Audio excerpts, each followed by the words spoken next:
Assalamualaikum warahmatullahi wabarakatuh. Senang sekali jumpa kembali dengan Wahyudi AS. Kali ini kita akan sajikan topik berkenaan dengan pembelajaran berdiferensiasi. Tentu ini salah satu bagian dari implementasi kurikulum Merdeka. Ditujukan bagi Bapak Ibu guru atau siapapun yang ingin memperdalam pengetahuan atau pemahaman berkenaan dengan pembelajaran berdiferensiasi. Silahkan disimak dari awal hingga akhir agar pemahamannya utuh ya. Oke.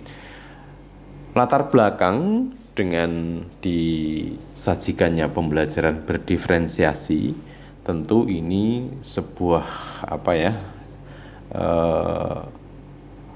perbedaan yang perlu diwadahi ya, sebagaimana disajikan di gambar berikut ya. Jadi for a fair selection, everybody has to take the same exams ya. Please climb that tree.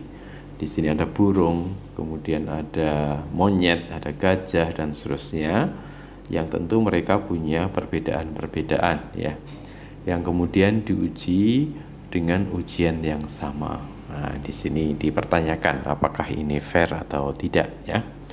Oleh karena itu dari latar belakang ini dan merujuk dari perbedaan-perbedaan yang ada pada siswa kita ya, maka muncullah salah satu alternatif untuk mengatasinya dengan namanya pembelajaran berdiferensiasi ya.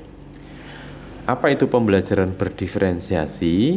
Pembelajaran berdiferensiasi adalah cara untuk menyesuaikan pembelajaran yang dirancang oleh guru kepada kebutuhan siswa dengan tujuan mengoptimalkan atau memaksimalkan masing-masing potensi pembelajar atau masing-masing potensi dari siswa kita dalam lingkup pembelajaran yang diberikan.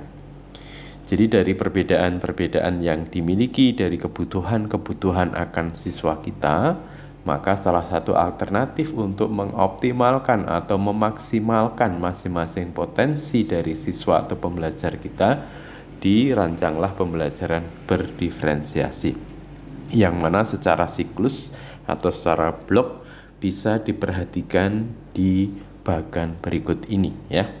Jadi ini adalah siklus proses diferensiasi pembelajaran. Oke, kalau kita perhatikan di siklus ini nanti pertama kita bisa melihat terlebih dahulu ya kurikulum yang kita harapkan untuk kita sajikan pembelajarannya. Sebagai contoh misalkan kita sedang akan membelajarkan mata pelajaran apa ya, di fase atau di kelas mana, kemudian tujuan pembelajarannya seperti apa ya. Kalau kurikulum atau pembelajaran yang mau kita rancang sudah kita tetapkan kaitan dengan mapel, fase atau kelas dan tujuan pembelajarannya, ini di langkah pertama, maka langkah yang kedua kita merancang asesmen diagnostiknya ya. Jadi asesmen diagnostik ini nanti bisa mengarah pada asesmen diagnostik kognitif ataupun asesmen diagnostik non-kognitif, yang tujuannya adalah untuk ya mengetahui kesiapan belajar siswa, minat siswa, dan gaya belajar siswa. Jadi sekali lagi paling tidak di asesmen diagnostik yang kita rancang itu nanti itu untuk bisa mendapatkan peta dari siswa kita terkait dengan kesiapan belajar atau readiness, kemudian minat siswa dan juga gaya belajar siswa kita ya. Kemudian langkah berikutnya baru kita rancang diferensiasi dalam konten yang ingin kita sajikan dalam proses pembelajaran ya. Jadi konten ini berupa cakupan materi yang akan diajarkan, yang nanti bisa kita susun diferensiasinya tentu terhadap beberapa hal yang ada pada siswa kita. Jadi mungkin konten pada kesiapan siswa nanti bisa disajikan berbeda, atau minat siswa yang berbeda maka kontennya juga bisa berbeda, gaya belajarnya siswa berbeda, kontennya juga bisa berbeda. Kemudian juga diferensiasi yang bisa kita lakukan adalah pada proses Proses yang dimaksud di sini adalah bagaimana kita sebagai guru merancang proses pembelajaran yang sedang berlangsung. Sebagai contoh misalkan metodologi atau strategi pembelajarannya seperti apa. Tentu bisa ditinjau dari kesiapan belajar siswa, minat siswa, atau gaya belajar siswa. Dengan kesiapan, minat, atau gaya belajar yang berbeda, bisa jadi proses yang kita rancang juga berbeda. Selanjutnya, perbedaan atau diferensiasi yang bisa kita lakukan berikutnya adalah di assessment ya.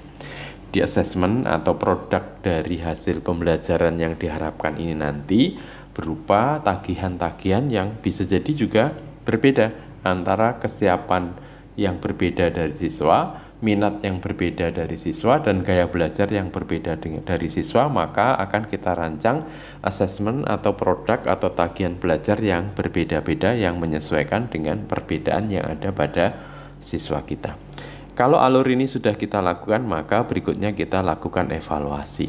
Ya, dari assessment, evaluasi yang dilakukan ini nanti menjadi umpan balik untuk proses perancangan berikutnya.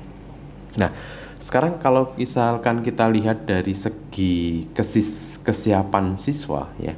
Jadi misalkan di sini kita akan melihat kesiapan dari siswa. Apa yang dimaksud dengan kesiapan siswa ya?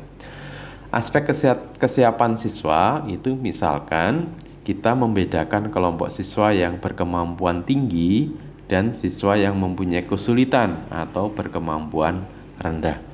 Jadi ketika kita rancang asesmen diagnostik dan datanya kita peroleh, kita misalkan kita kelompokkan terhadap kesiapan siswa, bisa jadi nanti ada kelompok yang kemampuannya tinggi, sedang, dan rendah. Itu bisa menjadi acuan kita ketika melakukan proses diferensiasi ya. Kemudian juga kaitan minat ya. Yang dimaksud di minat ini adalah bagaimana kita melakukan proses pemetaan kebutuhan siswa berdasarkan minat.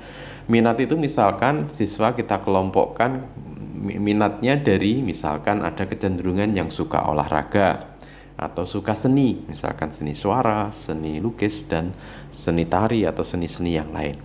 Ada mungkin kelompok siswa yang suka sains atau suka numerik dan lain sebagainya. Ini juga menjadi bahan dasar dari nanti proses diferensiasi yang bisa kita rancang dari perbedaan berkenaan dengan minat siswa. Yang dimaksud dengan gaya belajar itu adalah pengelompokan siswa berdasarkan profil belajar atau gaya belajar dapat kita bedakan menjadi kelompok siswa dengan gaya belajar visual, auditori, atau kinestetik. Artinya dengan perbedaan-perbedaan gaya belajar tentu nanti kita juga bisa sajikan diferensiasi dari beberapa hal yang tadi kita sampaikan berkaitan dengan diferensiasi konten, proses, ataupun di assessment. Nah, berikut kaitan dengan diferensiasi di konten ya atau komponen yang bisa dibedakan. Yang pertama tadi adalah konten. Konten itu berkenaan dengan apa yang perlu dipelajari siswa ya dan bagaimana siswa mendapatkan akses untuk mendapatkan pengetahuan dan keterampilan ya. Artinya dengan kesiapan belajar yang berbeda, minat belajar yang berbeda, ataupun gaya belajar yang berbeda, maka kita bisa menyajikan konten yang berbeda-beda pula, tentu menyesuaikan dari perbedaan yang dimiliki oleh siswa kita. Kemudian komponen yang bisa dibedakan berikutnya tadi adalah berkenaan dengan produk ya. Jadi bagaimana siswa itu menunjukkan hasil belajarnya, apa yang telah dipelajarinya di akhir pembelajaran. Sebagai contoh misalkan anak-anak yang visual itu mungkin bisa jadi produk yang dihasilkan berupa bahan tayang ya, presentasi, atau siswa yang auditori bisa jadi nanti berkenaan dengan bagaimana mereka mempresentasikannya. Kinestetik mungkin bisa menjadi produk sebuah karya ya. Kemudian komponen berikutnya yang bisa dibedakan adalah terkait dengan proses ya. Proses adalah bagaimana siswa dapat menguasai pengetahuan dan keterampilan. Kemudian bagaimana siswa dapat menjadikan pengetahuan dan keterampilannya menjadi miliknya. Tentu dengan kesiapan yang berbeda nanti prosesnya juga bisa berbeda kita rancang ya. Dengan minat yang berbeda nanti bisa kita beda. Misalkan ketika minatnya olahraga dalam proses pembelajaran mungkin yang kaitannya dengan pengetahuan, mungkin kaitan dengan stimulasi berbentuk teks, nanti teksnya bisa berupa teks berupa olahraga dan seterusnya ya. Kemudian perbedaan berikutnya bisa terkait dengan iklim dan lingkungan belajar. Jadi nanti ini terkait bagaimana kita menyusun kelas secara fisik ya, atau manajemen kelasnya, atau manajemen pengaturan bangkunya, pengelompokannya, dan bagaimana menciptakan iklim belajar yang menyenangkan, serta pola interaksi antara guru dan siswa. Nah, tentu ini menjadi komponen-komponen yang bisa dibedakan ya. Oke, mudah-mudahan sekilas berkenaan dengan pembelajaran berdiferensiasi ini bisa ditangkap ya secara esensi. Berikutnya akan nanti kita sajikan contoh-contoh penerapannya di berbagai mata pelajaran. Terima kasih, mohon maaf. Assalamualaikum warahmatullahi wabarakatuh.